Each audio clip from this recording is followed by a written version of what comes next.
Hello, everybody, and he's got the camera facing the wrong way. That's typical. Hello, everyone. Hello. Well, we've got our first chatters already. We've got Spirit Matter and Rosebud and Jocelyn. So hello, all of you guys. Hey, guys. Hi, Spirit Matter. Hi, Jocelyn. Hello, Rosebud. Mander, can you say hello? Actually, he can talk. He just chooses not to. He says hello and he says hi, but he just would rather not.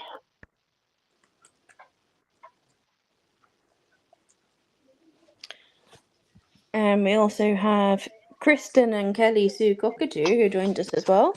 He says, Hello. "Hi, how are you, sir and ma'am?" Hello.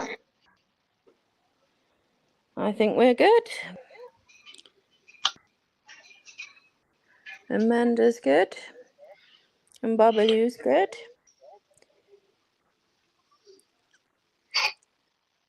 Cecil. Cecil. And Lucy's in her usual spot. Jasmine, she's actually been busy until I started doing this. Now she went up there and closed her eyes, but she was getting preened by Bob, and then she was running around on the concrete, and then dashing around the ropes. Now she's pretending to be asleep. And Pippa. Pippa. Sugar's hiding in the background there. Right, Sugar?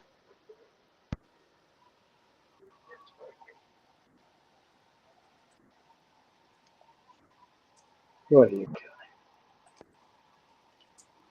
doing? We've got Falcon Sue here as well. Hello, Falcon Sue. Says happy Monday.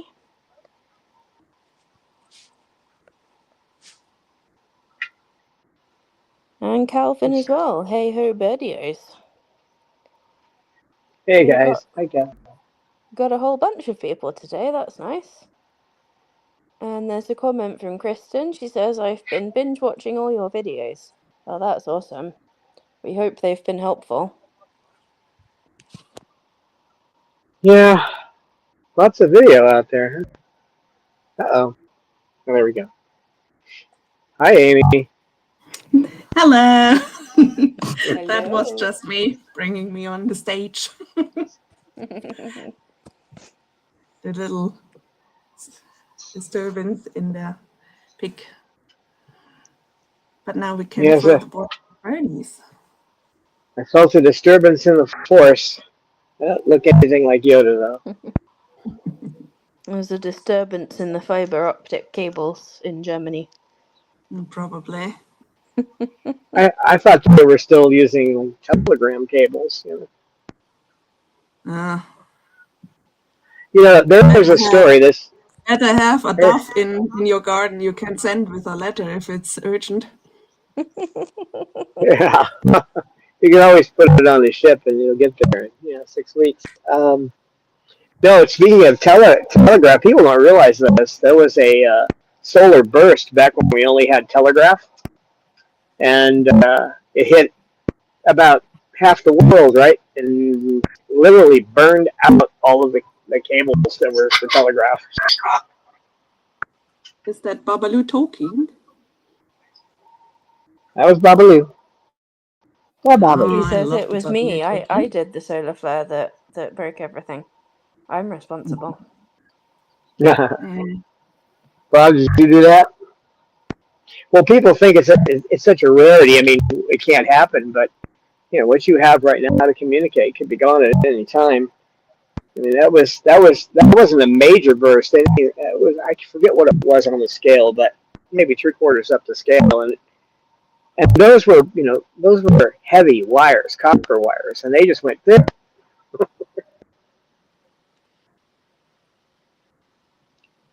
Took them it took them a while to find all the burnout points, but we're supposed to have had one of those yesterday, but I didn't notice anything. I noticed a little bit of a problem with the internet was a little slow yesterday, but My internet or yours? yes, both I think. There was a major solar flare hit us yesterday.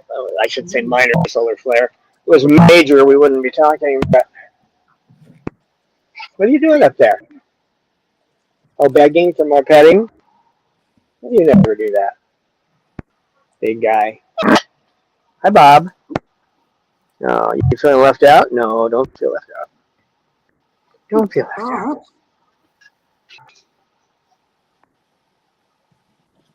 What a sweetie. Babaloo. Babaloo. Oh, there's a comment from earlier from Jocelyn, which I missed. It says Cinnamon is watching. That's good to know. Hello, We've got Cinnamon. Cinnamon watching. I hope she's doing Cool. well. That's cool.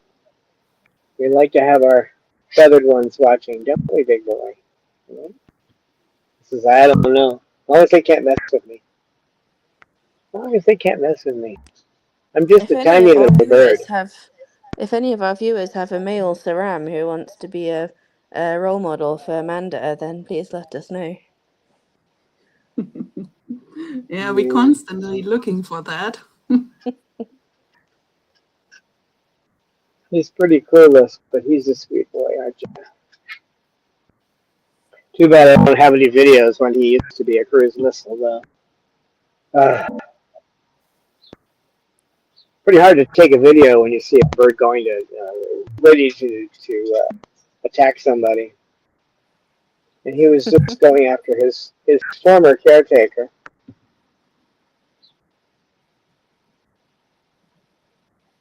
Good bird, though. As soon as I put my hand up to stop him, he stopped. He didn't have to. Shuggy is watching, so be careful. Well, she's still a little upset with me for. Well, today, she was sitting by the post where I used to put those these water bowls, like that one up there. She was sitting by there, adamantly looking at it, like, put a bowl on here, and I just reached up and turned the little screw and took the holder off the cage, and she looked at me with eyes like, "You're gonna regret that." But then she let me pet her. Probably, but she let me pet her. She let me pet her anyway, so. She's plotting now. Probably. Oh, she hasn't come over to be petted yet. She's still upset about that, probably. It's difficult for them to understand. I mean, they can't understand why I'm doing it. They just have to learn to adapt to the new situation. Mm-hmm. And she's so good at manipulating me, she probably figures that she can hold out a long time. And she comes out here and she goes to the water bowl instantly and starts drinking. Same with Amanda. Yeah, they both did that. And starting tomorrow, there'll be one water bowl. It'll be the one over there, and this one will be one of those Lixit bottles. So I've got to move the ropes. I got to put another rope in there though, because I can't put it there where they could reach it. So I got to put another rope across. But. So maybe Sugar sees now an ally in Mander, like combating the Lixit bottle. Maybe. I was amazed to see how quickly Lucy, who'd had it sitting in her cage, all of them had them up there for months. And when I took her bowl out of there, she went right to the Lixit bottle and started drinking. It was, no big deal. I can go to this, but Mm-hmm. I've got 10 of them trained now. That's with 2 semi-holdouts. He knows how to do it, but he tries not to. And the same with Sugar. She knows how to get the water out of it, but she doesn't want to.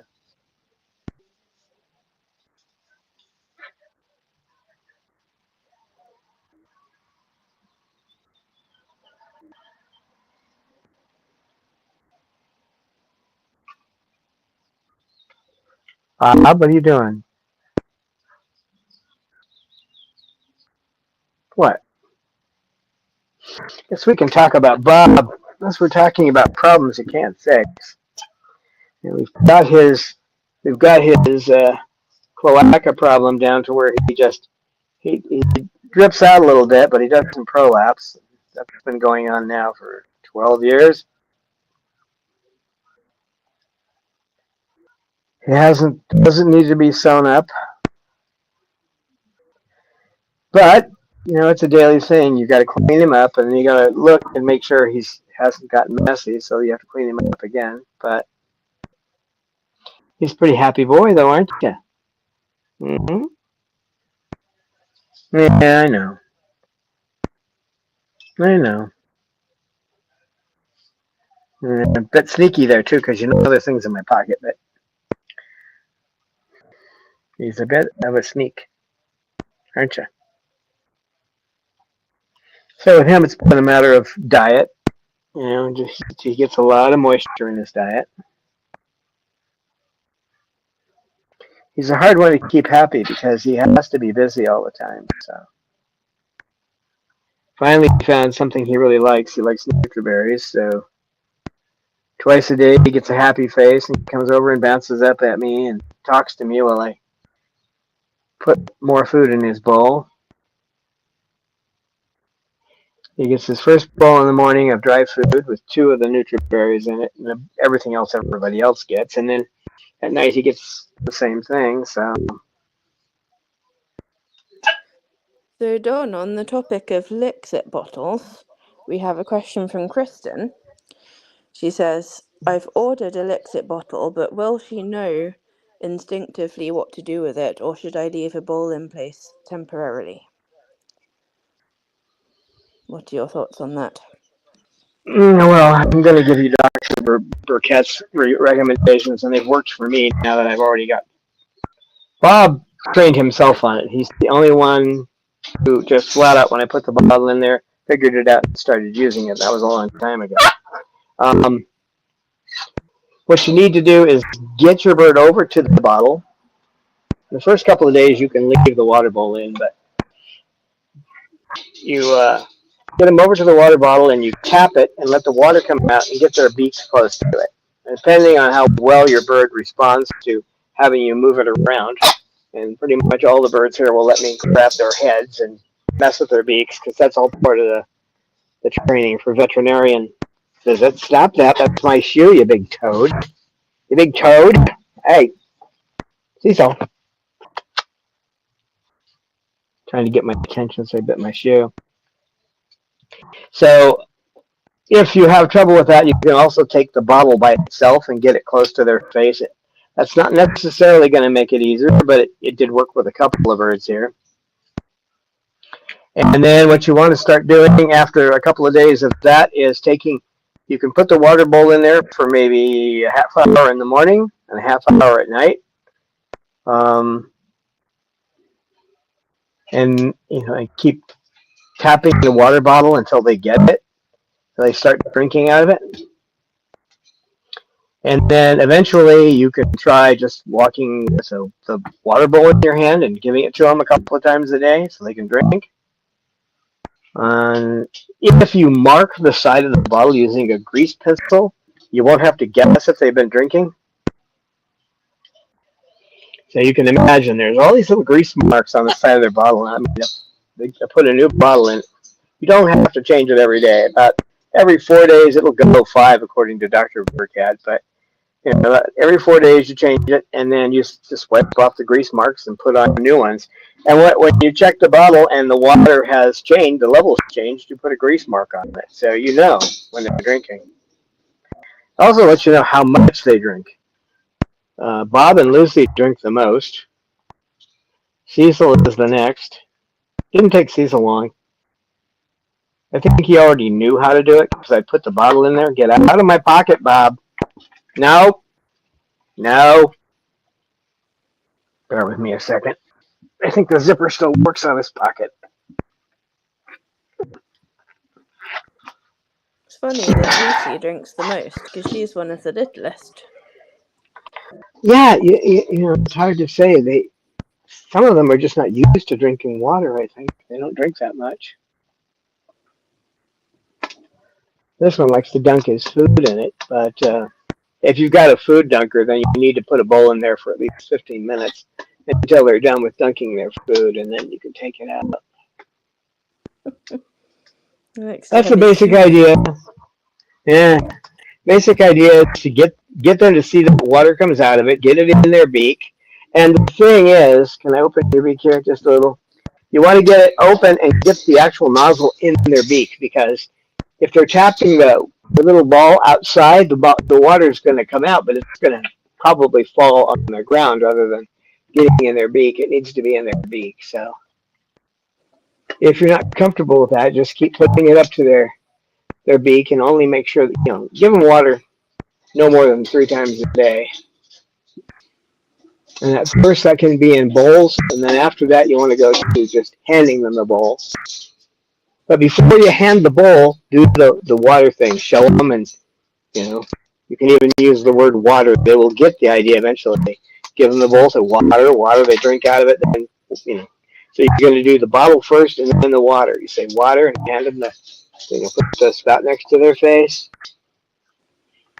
And then they might get the cue, the sound, indicating it's the same. Yeah, it depends on the bird. It'll work. Just takes some time. I've got 2 holdouts, and they both know how to do it. They just start, fighting me about it. So.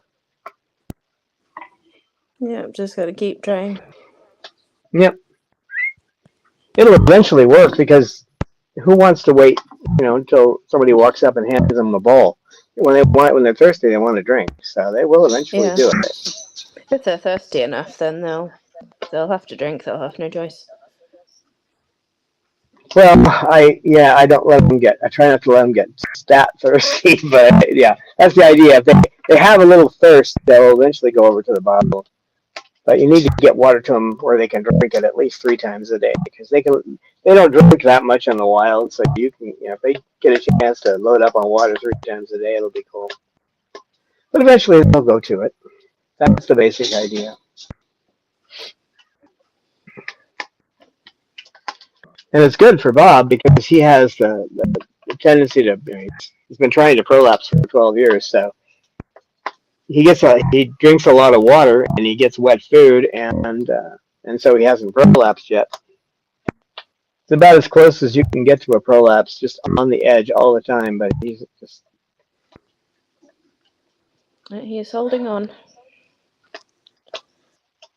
Yeah, so I'm basically dealing with like a permanent problem, and that's what we're talking about. It's an issue that's not going to go away. Now, if you were taking Tim to a lot of places, and you were keeping him around you all the time, you might want to get one of those flight suits for when he's on you. Or they also make kind of a shawl that you can buy. That was what I use for Claus, so she can sit on my shoulder. And then if the bird poops on you, which Bob can't help it, he will do that sometimes. You can't control it, so a little bit on and off. He'll do it on there rather than on you, but I have to change my shirt twice a day anyway, so it doesn't really matter. I don't worry about it, but that water can get incredible. What I didn't like about it, and one of the reasons I tried to, in the beginning, to switch them to Lixit, And until I read what Dr. Burkett said, I wasn't pushing it. And if you leave the water bowl in it all the time, and that's what they're used to, they're probably, Bob, most of them probably won't use the Lixit, but when they finally, that's their only choice, unless they want to wait until you come by with a water bowl, you get a chance to drink, and you walk away with it. Bob, quit trying to get in my pocket while I'm talking. Come on. Go past. You're a little past. You are. I know what you're doing. Mm-hmm. He'll try to break the zipper on that pocket. That's what he'll try to do.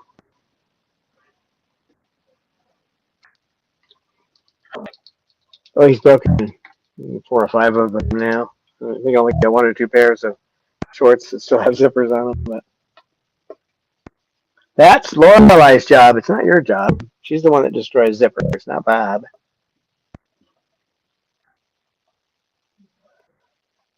So with him, it's just, you just try to find an equilibrium. He's got to have more liquid in his diet. So the water bottle is great because when he drinks, he just gulps down a whole bunch of water, which you can't do with a water bowl because you have to put your face in it, get some water in your lower beak, tilt your head up, and it makes the process a lot more difficult. He just gets on that water bottle and just sucks the water down. He's got it down, this boy. Lucy does now too. She drinks like crazy. She's probably drinking more water now than she was when she had a water bowl. But originally what made me want to do this, the reason I put them in there at the beginning is all the cockatoo dust that gets on the water. You change the water. If you changed it every hour, it would still look like there was a haze of cockatoo dust on top of the water. Who wants to drink that? So, but the bacteria level is a real problem. So you have to bury your head and go. The other issue with Bob that I have to live with, which is uncomfortable, because they didn't give him any toys at that place he was at. They gave him Christmas ornaments, things that look like toys, but you really can't play with them. So he plays with his poop. Yeah, don't laugh at me. It's not funny, Babaloo. No, it's not funny. So there's things like that you have to live with too. I've tried. If I can give him cinnamon sticks, that's great. But what happens is he digs the poop off of his cage. So you have to clean the bars a couple of times a day. So it's going to happen. You just have to clean the bars more frequently. And the other issue with him is he needs a lot of toys. And he'll start going stereotypic, picking up one toy and banging it rhythmically, and then looking up and dropping it. And he'll go, when he starts that routine, I have to try to find something else to get his attention. And that's not something that can really be fixed because it's a continuing problem. Well, if he could be out in the aviary all the time, it wouldn't be a continuing problem.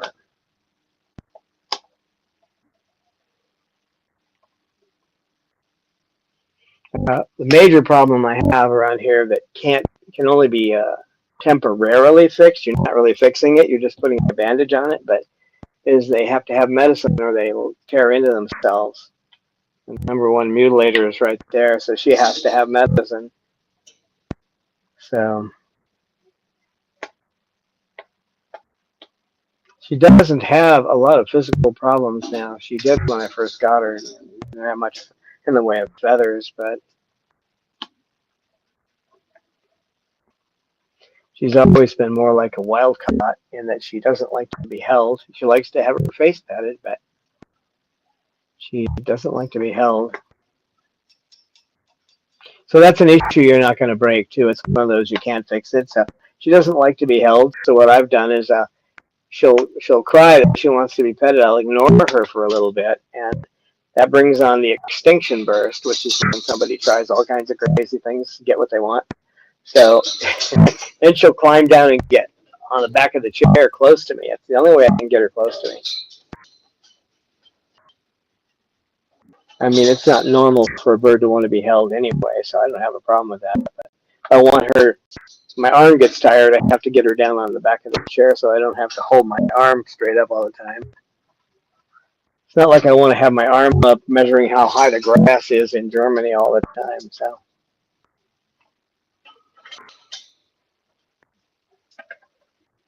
you can only. It's kind of a funny thing. You have to. You learn things like how long can I hold my arm up in this position? It's skills and knowledge you never knew you needed. Yeah.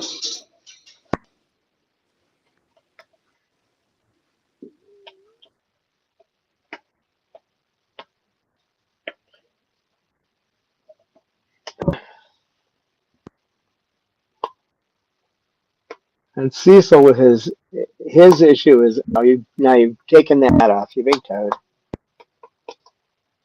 Hi Cecil.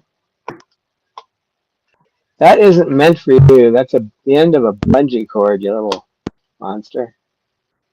And he's made it into a toy. He can't hurt himself with it, but I have to watch, make sure he doesn't go after the other birds with that hook. Cecil. What are you doing? Hi, baby. What are you doing?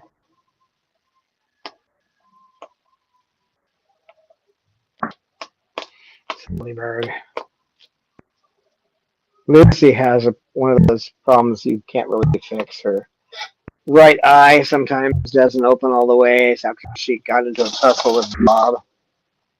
So I have to look at that every day, and the veterinary approved drop for the eyes on a parrot is usually ferrofumarate, and Alloway fortunately makes that drop where you can just buy it over the counter. It was strictly prescription up until a couple of years ago.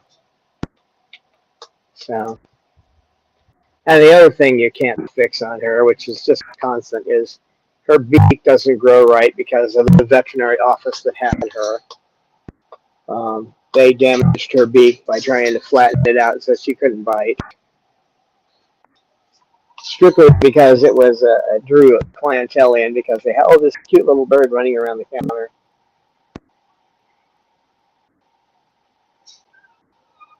So I deal with that by drumming her beak once or twice a month, sometimes more. I have to look at it every day.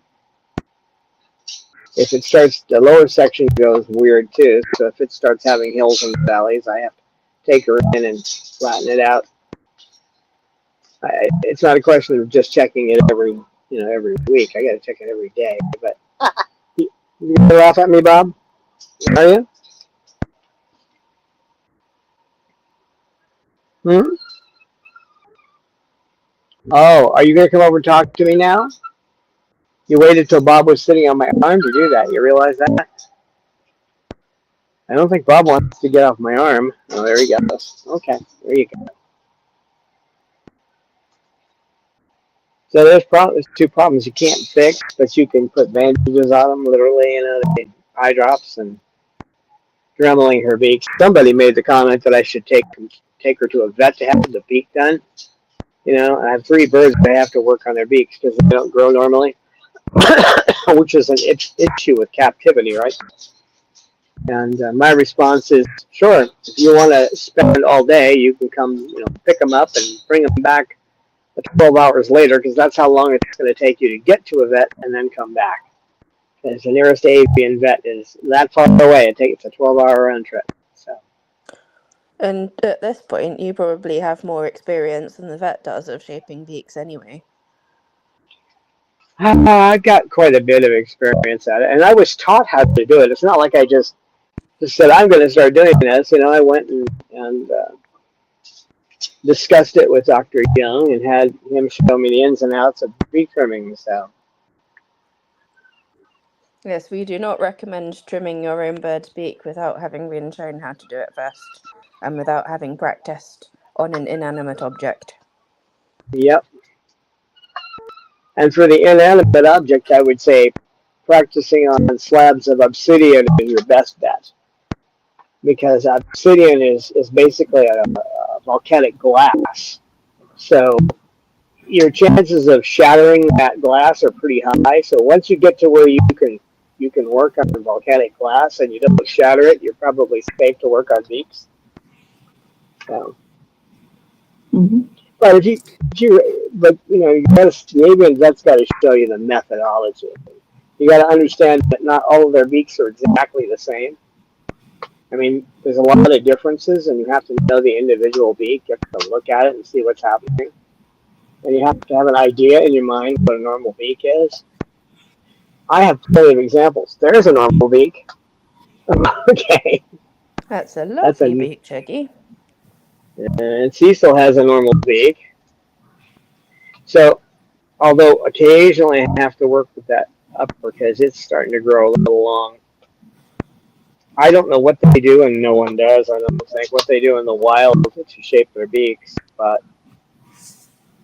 they can't seem to be able to do it in captivity. Well, we'd just like to interject for a second and say thank Sure. you to Lisa and Rico, who have donated $20. So thanks very much, you guys. Thank you, Lisa. Thank you, Lisa.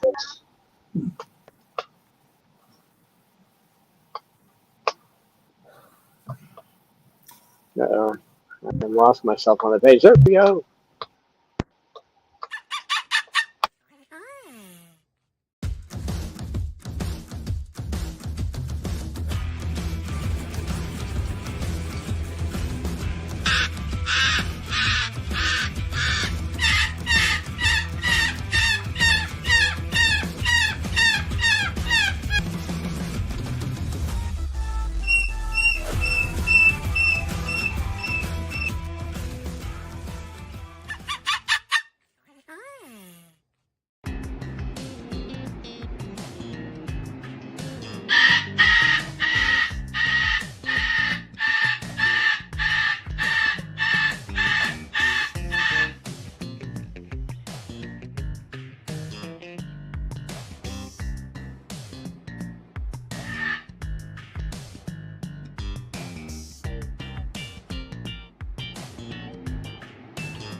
Yes, thank you very much.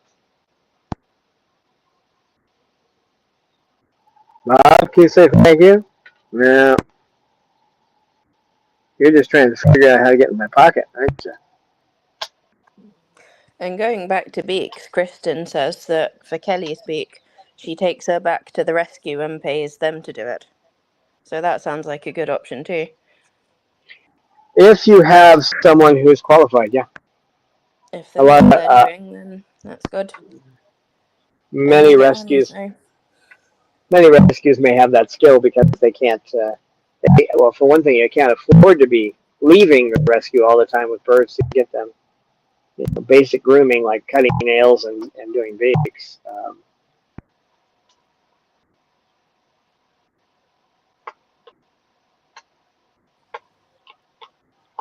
Well, it's kind of funny. You think of Mr. Max Cockatoo and the going to the vet drama.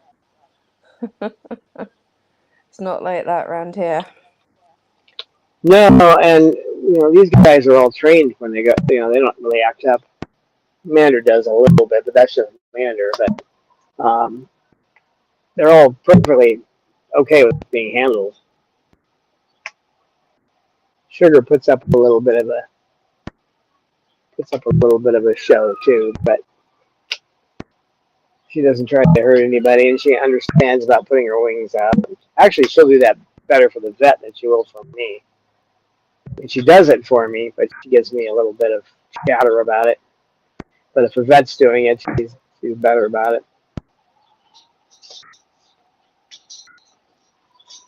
And of course, there's KK who comes out later, but he's got scissor beak, so if you get a bird that has scissor beak, you're going to need to have a vet show you how to use the Dremel and fix it. Unless you're going to go to the vet every time that beak goes into a vertical angle, which is like once a week or more. When I say more, sometimes I have to do his beak twice a week just to keep it round so he can eat properly. So it's a matter of being able to eat. So if you're thinking about adopting a bird that has that issue, then you best know how to do it and be ready to do it. Unless you live next door to a vet, because driving to the vet every week or twice a week is going to get old, and a lot of people won't do that. If I had an avian vet here, I would let the avian vet come out and do some of these things, but in some ways it's better for me to know because I know the individual beak, and I look at them and I can see when problems are arising. But you have to know beaks too. That's the thing. You may look at it and say that doesn't look normal, but generally you don't mess with it as long as they can use it, unless it's heading in a direction where you know they're not going to be able to use it. Like if I let the upper section of a beak, there's our local crows talking, our ravens talking. They want to be part of the video too.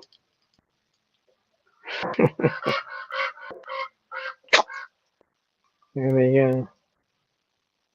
Yeah, if the upper gets too long, it's harder for them to use the Lixit too. I mean, they have to turn their beaks to the side. They can do it, but so you got to watch the upper section too. But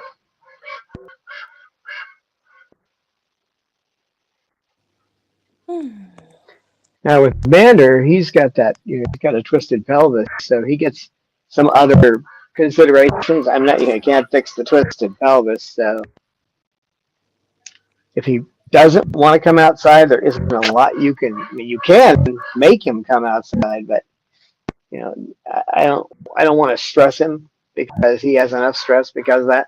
So he'll come out now 4 days out of 7, out of a week. So more right now because he's still fighting us a little bit about the water bowl. So he knows when he comes out here there'll be a bowl of water, so he'll come out. But even in here, when I make the shift, I have to change the water bowls. So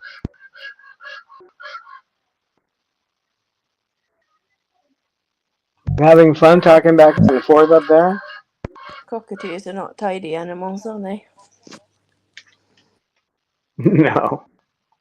That's what the forest floor is for. All the different things that drop out of your beak.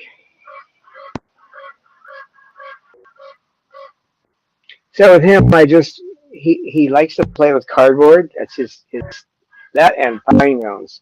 Those are his favorite toys. Of course, he goes for a pine cone in less than 5 minutes, but giving him things he can play with where he can stand in one place is kind of important because of his injury, which is best Dr. Jenkins could tell looking at the x-rays and is that it was something that happened either in the shell or shortly after he was hatched. It's amazing that he survived, really. Yeah, and he gets around pretty well. He's such a special boy. And he knows I'm talking about him. You can see that look on his face. He's evaluating the guards around me, and he's not too thrilled about that, though, because there's Pippa up here. Auntie Shug Shug. And the sugar. And the sugar.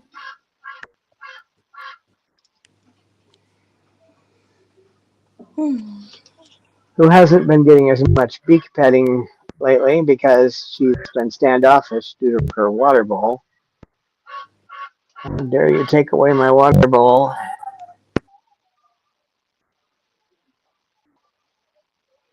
That is perhaps one of the best things about Dr. Burkett's book is he doesn't mince words. He doesn't say, well, it's better if you would, not use the water. He says, don't use a water bowl.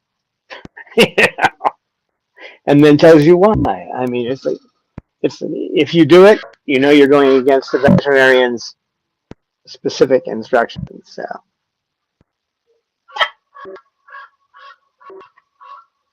And he didn't have, he had an editor go through his book, but not one of those ones from a book company that tells you what you can and cannot say.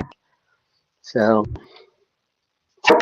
the book can be more, they can sell more, because if you just tell people what to do, they won't want to buy the book. Dr. Burkett is one of those people that I don't care. I'm not writing this book to make money. I'm writing this book to get the people to understand what they need to do to take care of their birds. So.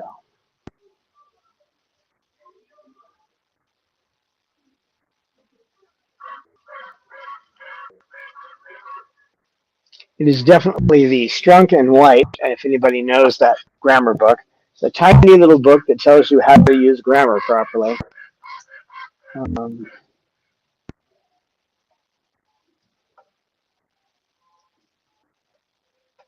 that's what this one is. It's short and sweet.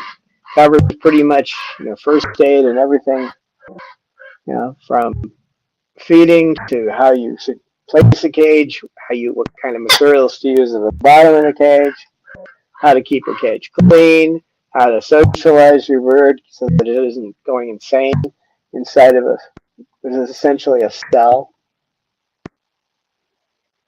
Right? Oh, I know you like your cage, but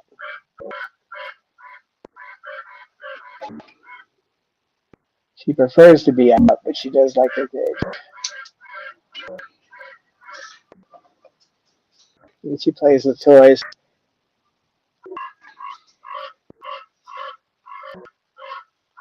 Yeah, there are some things like Snowball he tends to grow a callus on his right foot, on the back pad. And so he doesn't have a problem with Dremel, but a Dremel as far as the sound or getting it close to him, but he doesn't like the vibration.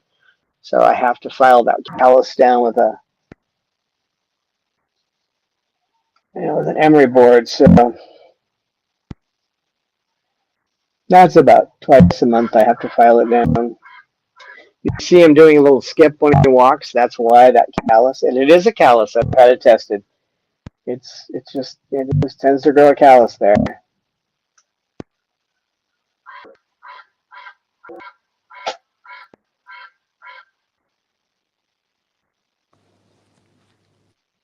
I think I have a sympathetic growth to have a little callus on my hand, which keeps going back.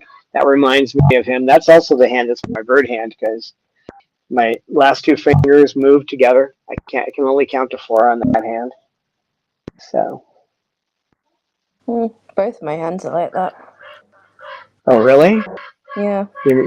Oh. I don't know why. It's just that's how they are. Makes it difficult to play the piano. I've got grade 7 on piano. Yeah, well, because you could probably still move your little finger a little bit. You just can't curl it up, right? Like, yeah, see, I can curl up my little finger, but only with those. I could play the piano like that, but I can't do this. I can't close it. Yeah. So that's my bird hand, because that's all a bird can do is this, right? This is all a bird can do. It's fine for the violin. But then my hands are really small anyway, so for the piano it's not like I can play any Rachmaninoff concertos or something.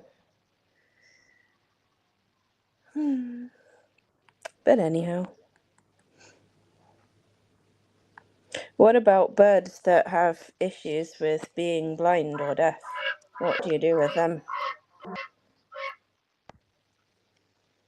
Deaf is not so much of a problem, because they're actually used to responding to verbal or to visual cues, so you can just replace it.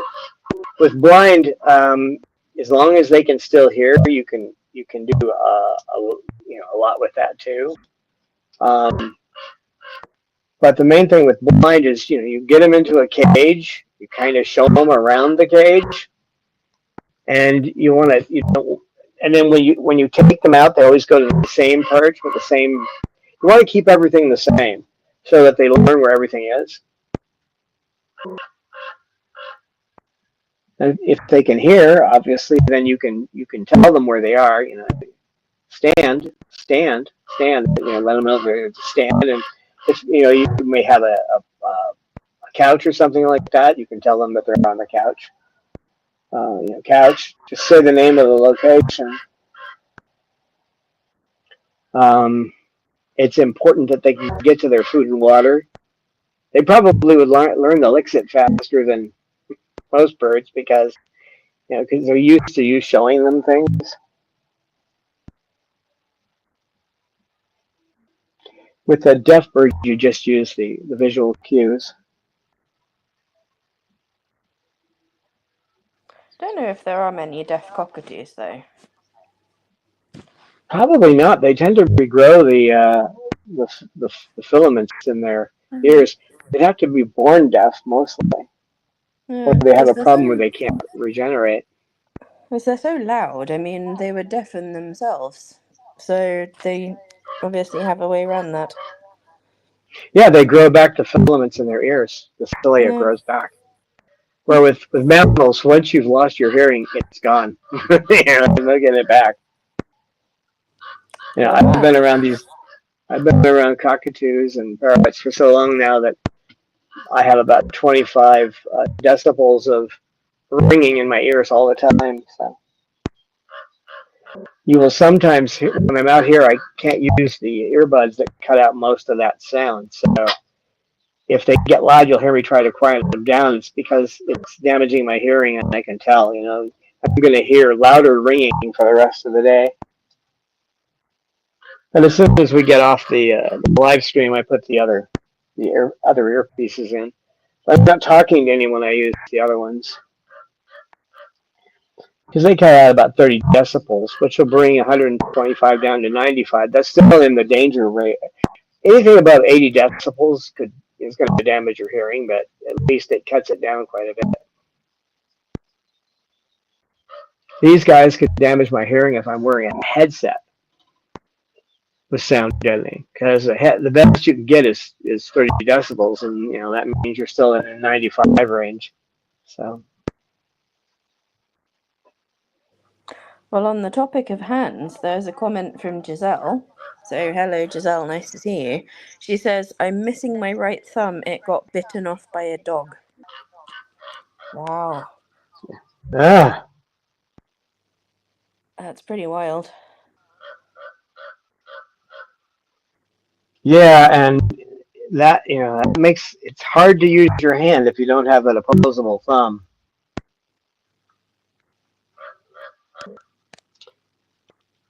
They've got opposable toes, so if they lose a toe, it doesn't really affect their ability to pick things up. But well, Manda's missing a toe, and KK's missing too, I think, isn't he? yeah, he's missing the two inner back toes. Yeah. Mm. Yeah, I really have to wonder how that happened. I'll never know, but just so he gets around fine. He doesn't seem to have a problem getting around. That inner toe is not the most important, but it is used for grasping. But so is the other back toe. So he can pick things up. He can do the grasping and all that. He's not as likely to do it as the other birds, but he does it. You know, it does affect his grip a little bit. What are you doing, Bob? You're all messy again. I think I need to get a towel here for him and wipe him like that. Hello, Bob. Hi, Bob.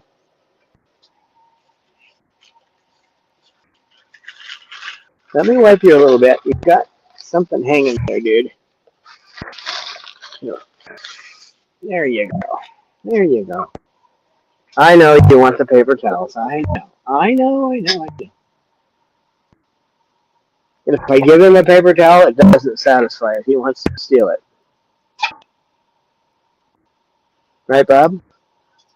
I usually leave one where he can steal it, but not while I'm doing the video. That way he feels like he's accomplished something. Don't you? So the main thing when you have birds that have issues that can't be fixed is to find a workaround which I'm used to the workaround thing from when I used to do computers. You know, this doesn't work. How can we work around it?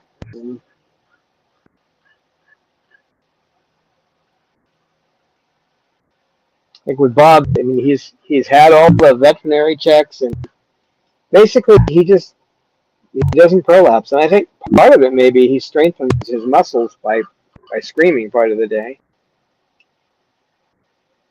I used to worry about it because it looks like he's punching his insides out every time he screams, but I think that might be actually toning up those muscles. It's the birdie equivalent of Kegel exercises. Yeah, pretty much, yeah. I was worried it was going to work the other way, but apparently it isn't.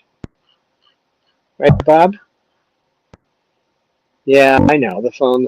It's the evil phone. So you just have to find a way to work with it. I was talking to a lady who adopted a bird that was prolapsed, and apparently this bird had infections that caused the prolapse. That's rare. Usually they have the prolapse and then they get an infection. So the last I heard, everything had gone, kind of gone back inside, and but the first question what she had was, how do I deal with the mess? Now, Bob could wear, I mean, he's not likely to want to, but he could wear one of those little, they call them a flight suit, but they have nothing to do with flight. You can't fly your bird around in one. They're just something to catch poop, which I would not recommend unless you have a bird like Bob, who leaks a lot.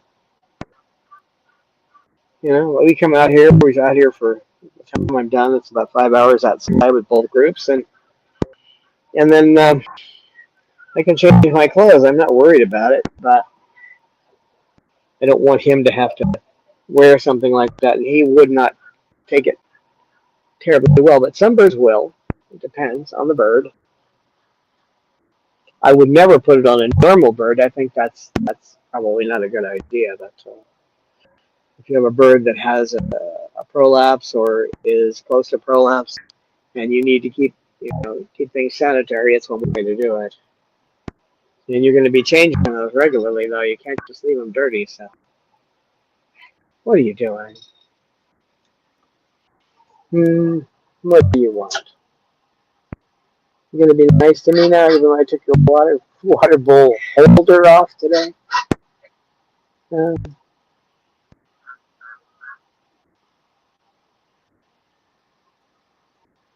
Yeah, you just have to find some way of dealing with Lucy. When I see her in the morning, I always look at that right eye to see how it's doing. And I'll watch during the day. Like right now, she's squirting a little bit.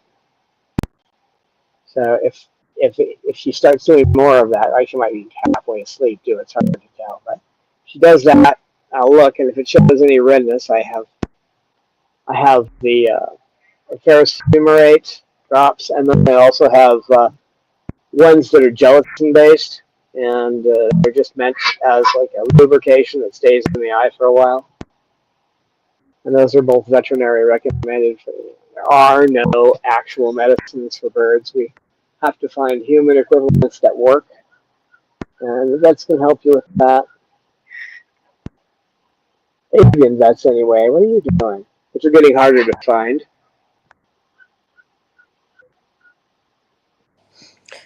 Did we already talk about parrots with missing plumage or injured wings and things like that? No.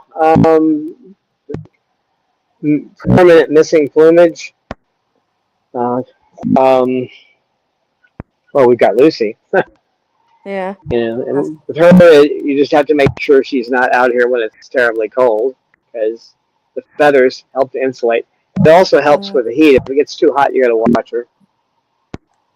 So if they're missing feathers next to the body, then they can't. Their cooling and heating system is basically feathers. That's the only thing they have for that.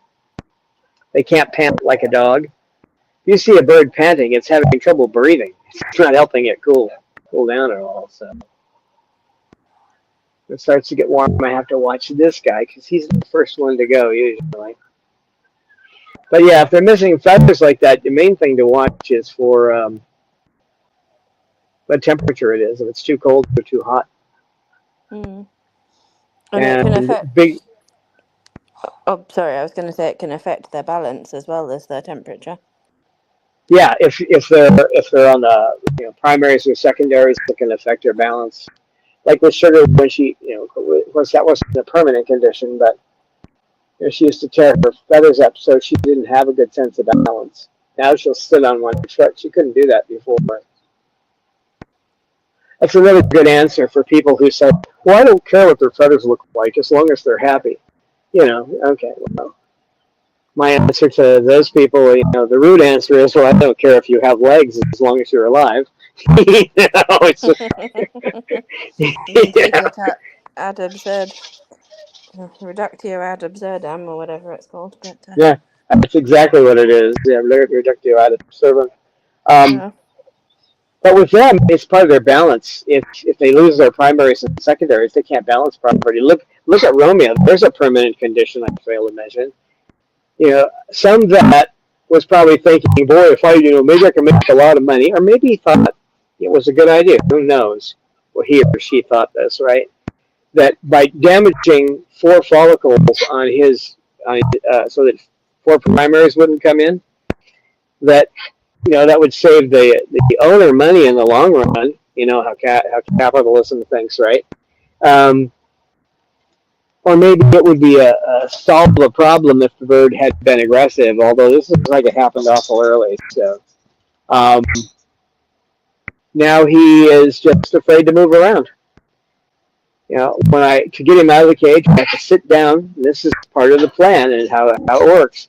I sit down next to his cage and I talk to him at a certain part of the day. If I do this in the morning, he's not going to like it, and he's not going to accept it. But if it's getting, towards the end of the evening, if I put the chair down there and get him over to that side of the cage first, and then talk to him and open up the cage, he comes right over on, gets on my hand.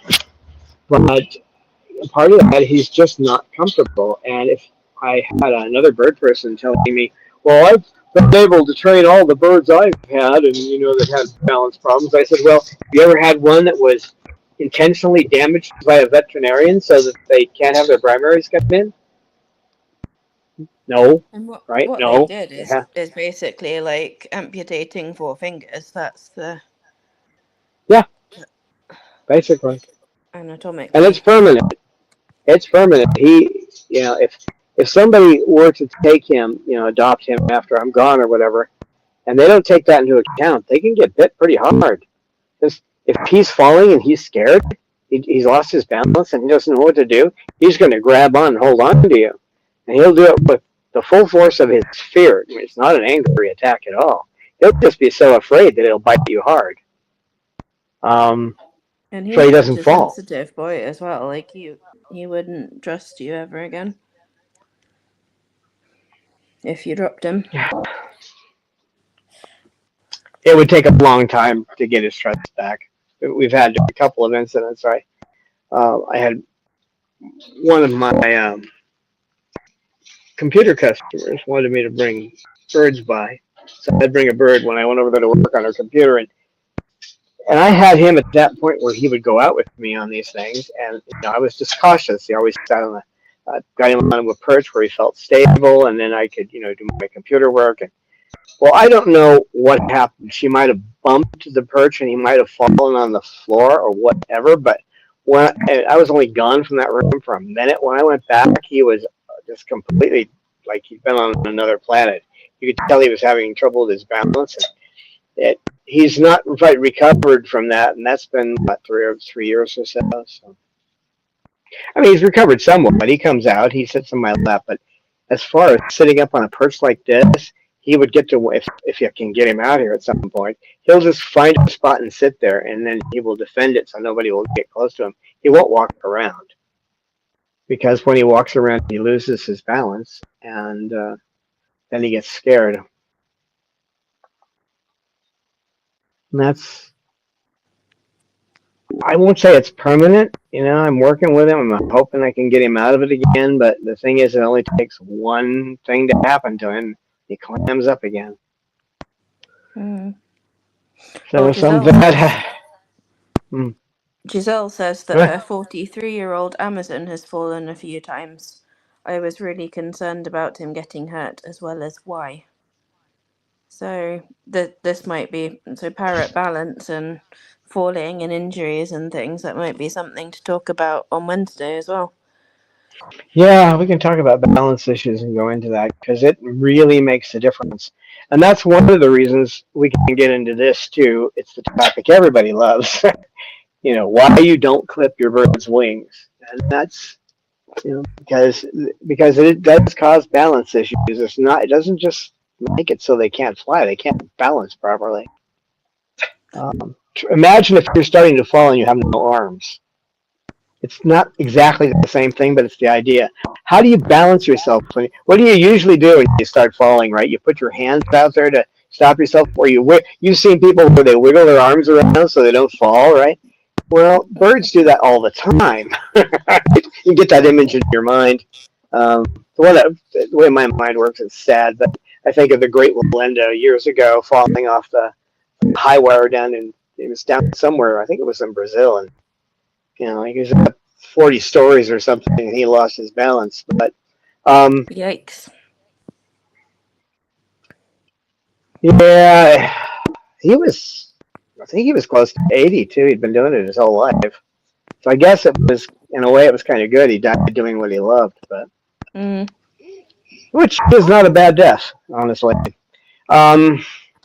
Yeah, go out with a bang or a splat.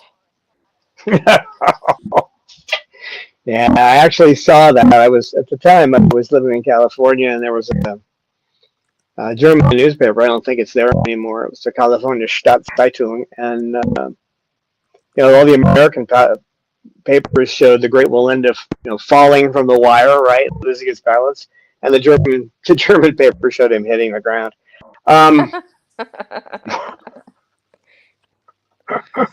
Differences in culture, right? What you show, but yeah, we can talk about.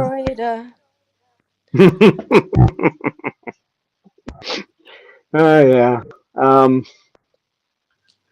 Oh well, it's Yeah, so we'll talk. About time we wrapped up this stream. Yeah, I think we'll talk about being balanced next time, but because there's a lot to discuss on that topic. But Dob, do you want to say goodbye? Say thank you, Eleanor. Thank you for moderating. Thanks, Amy, for lurking. She's still got in the throes of the flu, or cold, or who knows what it is. The Black Plague. Maybe I'm patient zero. That's a Yeah, but when you're sick, remember when COVID first came out, as a quick aside, if I had to go to the grocery store to get something for them in an emergency, I would get in the line and start coughing. And what that did is that I had only a couple of items, right? So they let me up to the front. Oh, you can go up. All I had to do is start coughing. They let me to the front of the line. Oh, yeah, well, you use what you got, because I have to spend as much time with the birds as I could. But thanks, everybody, for being here. And remember, if you get sick, to tell people I can't really say it's a plague, but I'm not too worried about it. And you can be able to tell your true friends when you say that. So thanks again for the super chat, and we will see you later. Bye-bye.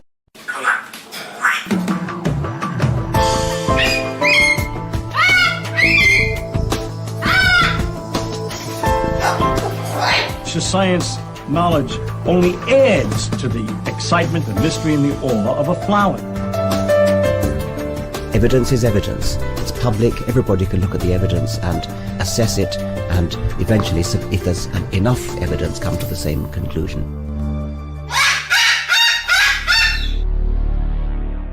The Chloe Sanctuary for Parrots and Cockatoos, a non-profit charity dedicated to the empowerment of captive parrots and public awareness.